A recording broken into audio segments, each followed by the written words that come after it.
So the iPhone 16 lineup came out 3 months ago, and since launch, a lot has changed. We now have Apple Intelligence, we've had a lot of time to kind of play around with it, and I wanted to make this video about what is it like to use the iPhone 16 Pro after 3 months. So not looking at the spec sheets, not looking at what Apple tells us, but actually what is it like to use this phone, and ultimately answer the question of should you buy the iPhone 16 lineup. Now, as always, full disclosure, this video was not sponsored by Apple. They have no input on this video, and I purchased this iPhone 16 Pro with my own money. So I want to get right into this, starting off with one of the features that everyone really talks about whenever I show them this phone. They say, is the camera button worth it? They want to try the camera button. And there's some things that I like and some things that I dislike after using this for a while. So the like side, I like how easy it is to open the camera. I pull this out of my pocket, my thumb is already in that position, and I just open the camera immediately. Now, Android phones, you just double tap the power button and get a really similar experience, but this button is kind of in a nice location that I find helps in some other aspects as well. So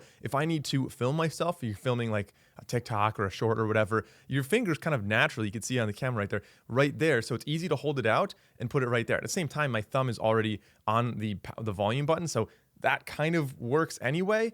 But other than that, it's a convenient spot for shutter control if you're holding the camera out like this and maybe you're wearing gloves and you want to take a photo. But all three of those, like I said, feel like it could have been accomplished using the other buttons. Like I said, the volume button's already there, the power button to double press to open a camera, things that you already can do on like Android phones, for example. And I think Apple could have implemented that here. Now, this button is unique in that you are able to slide back and forth to zoom and change some settings, but realistically, I find that it's easier to control those settings just on the screen. Like I pinch to zoom, I find that's much more accurate. I can change the settings a little bit more easily on the screen. Whereas if I really want to, like I've practiced and I'm a little bit better at it now, the camera control features, like you can half press and kind of switch between some settings, and it's a really cool feature, but again, I don't know if it's necessarily easier to do that. So this feature overall, really cool on the phone, but there are some things I dislike about it. So the dislikes of the camera control button. One, you're gonna end up with a lot of photos of just your pocket or like taking your phone out of your pocket. So that button is very, very easy to press, especially if you don't have a case. Second dislike, like I said, I really never use the zoom feature. I find it's a lot easier to just do that on screen. Now, there are two solutions to the camera control downsides I mentioned. One, you could just disable it if you don't use it a lot, and many people are doing that. Or two, a cool setting that I actually prefer to do is you change it so that you have to double press it to open the camera. That way I don't have a lot of, random photos of my pocket, but I still get to use it and still have all the great functionality if I'm wearing gloves, for example. But I'm not here to complain about the camera button. I really like it. I use it a lot. I just don't know if it's the reason to upgrade to this phone. I don't know if it's reason enough, at least in my experience. Now, let's talk about the camera quality. This is something that I think is actually reason enough to upgrade to this. Depending on which phone you have, if you have like the 12 or 13, for example, you're gonna see a massive improvement coming to this one. But even from the 15, the ultra-wide lens is now 48 megapixels, so you are getting substantially better photos there. The portrait shots already look fantastic, and they just keep getting better every generation. And especially compared to the older models, the primary rear lens just has such a nice large aperture that gives you a nice natural bokeh on everything that it almost looks like really quite professional. It looks like portrait mode even when you're not using portrait mode, if you're shooting like some close-up subjects. And if you're considering the whole lineup, the telephoto lens is something that I personally really like. I think the photos look fantastic on here at the regular 5X. I think that they easily compete with every other phone in the market for just the standard 5X zoom. However, if you zoom in beyond that, I think it maxes out at about 25x, whereas many other phones that have a periscope telephoto lens like this are able to get substantially more zoom. They're able to go up to like 100 or 120x. I recently did a camera comparison where I found that like Oppo and Samsung just really blew this out of the water at those really, really zoomed in levels. However, those can't hold a candle to this when it comes to video quality. The video quality on the iPhone is just unparalleled on any phone, in my opinion. I use this footage all the time in videos on YouTube, and I think it looks really fantastic. So that's the main reason that I personally wanted to upgrade to the 16 Pro compared to I had the 14 Pro before. And The video quality is a massive improvement. It is absolutely fantastic. And because we now have iOS 18, I think 18.2 is actually what we're up to, we have a lot of new improvements and changes to this phone that happened since it launched. One of them, of course, is going to be Apple Intelligence. I'll talk about that in a second. But what was actually even more important to me was this really annoying quirk with the camera app. Before, you would open up the camera app, and if I was filming a video, anytime I pulled something in front of the camera and it had to switch into a macro focus, it would just glitch out, it would freeze, and then it would end the video. And this would happen all the time. I'm doing a lot of product reviews and stuff like that, and so you could imagine just how often that happens. But that's resolved now with the new update. Moving on to something other than the camera, obviously the battery life is going to be a significant question, especially if you're coming from an older iPhone, the 11, 12, 13. You've had your phone for a while. The battery health is almost definitely not going to be anywhere near 100%. So mine is still at 100%. It's only been 3 months, so no surprise there, but we are getting a significantly better battery life on this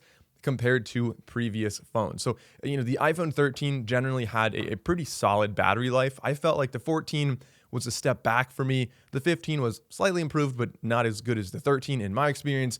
But this right here is, again, a huge step forward. And I think this is really the best battery life I've seen on any iPhone. I'm easily getting a full day of battery. And I have to say that that's really a big quality of life improvement to not always be tied to a charger or always getting that notification like, hey, your battery's low. Just like that subtle like charging anxiety to always have to find another outlet. And as far as charging goes, Apple also improved the MagSafe on here to 25 watts. So if you have the newest MagSafe charging puck, that is pretty nice. But another great way to charge your iPhone is with the sponsor of today's video, which is Ecoflow. The Ecoflow Rapid Magnetic Power Bank. It's a brand new series, and this one is 5,000 milliamp hours, very sleek, looks fantastic. There's also a 10,000 milliamp hour version. It is both MagSafe and Qi 2 compatible, so future Android phones may eventually be getting Qi 2 and could use this. Has a nice anti-slip texture on the inside, so it can mount on your phone and not slide around.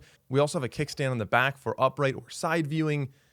And it's a really impressively smart battery, like way smarter than any other battery I've used on my phone. So you can actually connect an app to this for battery health and temperature management. There's a small display on the back to indicate the battery level. And on the bottom, if you decide you really don't want to use a wireless charging, you can use USB Type-C and charge this at a much faster 30 watts, or it's actually a 65 watt output if you get the larger 10,000 milliamp hour version. It also has Find My enabled with the buzzer inside, so if you lose this, you can use Apple Find My. So if you want to check this out, I have a link in the description below. Thanks again to Ecoflow for sponsoring this portion of the video. Now, durability for the iPhone 16 Pro. 3 months, you'd think you'd see some damage on here, and I have no case on this. I've just been throwing it around. I don't treat it gently, and I have to say, I'm very happy that there is really no damage on this yet. Looking at the back, you can see the kind of frosty glass on the back does hide a lot. So I think even if I did take any kind of damage on the back, you wouldn't really see it there. On the outside, the rails of the phone, essentially, really not much showing here either. Fingerprints don't really show up too bad either. I'm quite happy with that.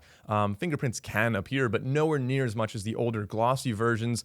And on the front, you can get some scratches on the display. This is the only thing I would recommend, is definitely get a screen protector. I don't have one, and I'm still very impressed that I don't have any scratches on this. Now, I am very cautious about not putting my keys in the same pocket as my iPhone. That's kind of the main way I find people get scratches on here, but I mean, all things considered, durability, I think, on this is quite fantastic. Otherwise, talking about Apple Intelligence, that's not specific to the iPhone 16 lineup, but it's something worth mentioning for the 16 if you're considering getting it. So there's a whole suite of things that are already on this, and many more that I'm sure Apple's going to launch in the future. Some of them I think are completely useless, and every phone company's adding them, like the Write For Me feature. Like, I don't need AI to write things for me. Also, the generative images, I really don't care that much about that. If I did, maybe I would go to like Midjourney or ChatGPT or something like that, but mostly I don't use those features. There are, however, some Apple Intelligence features that I find incredibly useful. The first one is, of course, the notification summaries. I think everyone I've talked to that updated their iPhone has been talking about the notification summaries as a really nice benefit. It doesn't always get things perfectly right, but it's kind of nice to glance at your phone and get a summary of your notifications before having to go in and get distracted and read all the text that you got. Especially if it's like a group text that's blowing up, just a little one-sentence summary is usually all you need. There are similar tools if you're into using Apple Mail to summarize your inbox, and you can summarize calls in the Notes app as well. Of course, we have Genmojis then, which is kind of cool, just generative emojis. I don't know, emojis are fun and that could be a cool thing to do. But the last thing that I kind of wanted to touch on here is you can actually touch and hold or press and hold the camera control button to open up visual intelligence. Essentially, Google Lens basically is what it is. And you're just asking questions about what you're looking at. Google Lens is something I've been using for a while. Realistically, I would much rather have a different feature for pressing and holding the camera control button. And this is what I want. So Apple, if you're watching this, please add this.